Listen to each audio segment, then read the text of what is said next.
Maintenant, la troisième chose à faire, qui est quelque chose aussi de concret, c'est définir ta masse musculaire et ta masse graisseuse, ok?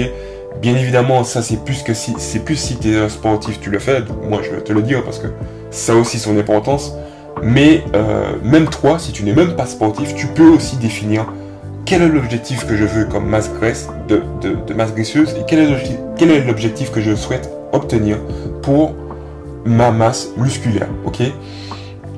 Et juste pour vous dire, si on gagne, comme je l'avais déjà dit, en masse grasse, on perd en masse musculaire. Si on perd en masse musculaire, on gagne en masse grasse. Il n'y a pas de magie. J'aime beaucoup prendre en parallèle l'exemple qui est que si on gagne de l'endurance, on perd de la force, ok?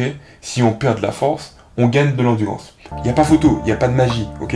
C'est, voilà, tu peux être bon dans les deux, mais sache concrètement que si tu gagnes dans un, tu perds dans un autre. Voilà, c'est comme ça. Donc, une fois que tu as défini ta masse grasse et ta masse musculaire, donc pour moi c'est 20% de masse grasse, donc là tu fais les calculs, hein, 20% de 120 kg, après 20% de 118 kg, après 20% de 117 kg, etc., etc. Tu vois. Pour moi c'est ça. Et le reste justement en masse musculaire. Donc ça fait 80% de masse musculaire. Tout est important. Ne pensez pas que je veux zéro masse grasse et que du muscle. Non, ça n'existe pas. C'est pas possible. Même Cristiano Ronaldo lui-même, très très grand athlète, qui lui a le moins, n'a pas une pète de gras en gros. Il a 7% de matière grasse. C'est rien du tout, mais vraiment rien du tout. C'est très difficile à obtenir. Et dans tous les cas, l'objectif n'est pas d'être Cristiano Ronaldo, tu vois, enfin, ça dépend. L'objectif, c'est juste d'être en bonne santé, donc le bien-être. Donc, pas besoin d'arriver à ces extrêmes. Si tu veux, on va dire 50% de masse grasse et 50% de masse musculaire, ça peut être déjà pas mal, ok? C'est très bien même. Ça dépend de ton objectif de vie. Bref, ça, c'est un point qui est très important, définir son poids musculaire et son poids de masse grasse, ok? Voilà. Et la dernière chose que je voulais partager avec toi, c'est l'objectif de la semaine. Il faut savoir que chaque semaine, j'établis moi-même un objectif, qui est soit de perdre, soit de gagner, ok? Pour arriver à l'objectif court terme, à l'objectif moyen terme, à l'objectif long terme, ok? Et un objectif avec une masse musculaire et un objectif aussi de masse grasse, ok? C'est très, très, très important parce que c'est ça qui te permettra de maîtriser ton poids, en fait. C'est ça qui te permettra de maîtriser si tu gagnes ou si tu perds.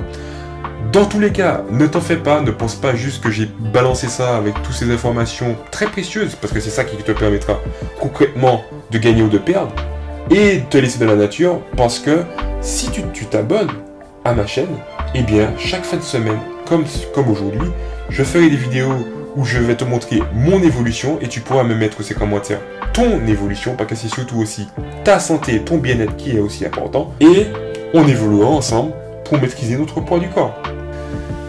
Grâce à ça, ça t'évitera de faire des régimes de façon très stricte et très difficile pour toi, parce que si tu prends un programme sportif où tu vas tout changer en 2 mois ou tout changer en 1 semaine, d'accord, imaginons, ça marche, ok, c'est très bien, mais par contre, la vraie question, c'est est-ce que tu vas réussir à le maintenir sur le long terme, ok? Je vais te prendre un exemple concret.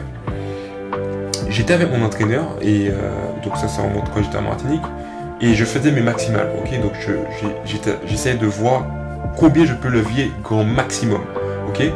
Et je levais, et il y a un moment, mon entraîneur m'a dit, stop, tu arrêtes. Réfléchis 2 secondes. Penses-tu et te vois-tu lever une charge encore plus lourde que ça demain, après-demain, la semaine d'après, pendant 3 mois, pendant 4 mois et pendant 6 mois? Et là, je me suis dit, ah ouais, d'accord, en fait, si j'arrive pas à tenir ce poids sur le long terme, ça sert à rien de le lever en fait. Ça sert à rien de faire des efforts, des régimes, des plans d'entraînement, un tas de choses, si sur le long terme, tu ne le maintiens pas. Ça sert à rien.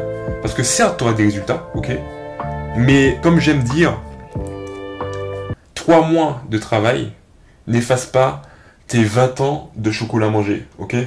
Non, ça n'efface pas ça. Tu peux changer ton corps, c'est vrai, en 3 mois. Tu peux faire une grande évolution et vraiment être dans le mood, mais il faut aussi que ton habitude de vie, ton quotidien, soit aussi dans ce mood, ok? Et parce qu'on a toujours des changements de vie, on a toujours des évolutions, on a toujours des choses qui feront que des fois on fera plus, des fois on fera moins. L'important, c'est la régularité et aussi la traçabilité, ok? C'est ça qui fait toute la différence. Merci de m'avoir écouté, je te dis à très bientôt pour une nouvelle vidéo. J'espère que ça t'a aidé. N'oublie pas de t'abonner parce que, bien sûr, dimanche prochain, on revient pour savoir si j'ai réussi à atteindre les 119 kg 5. Ok, prends soin de toi. Ciao. Et n'oublie pas de t'abonner, hein, parce que si tu as aimé cette vidéo et que tu en veux d'autres similaires ou dans le domaine du sport, eh bien, il suffit juste que tu t'abonnes. C'est le bouton rouge tout en bas. Allez, à très vite pour une nouvelle vidéo.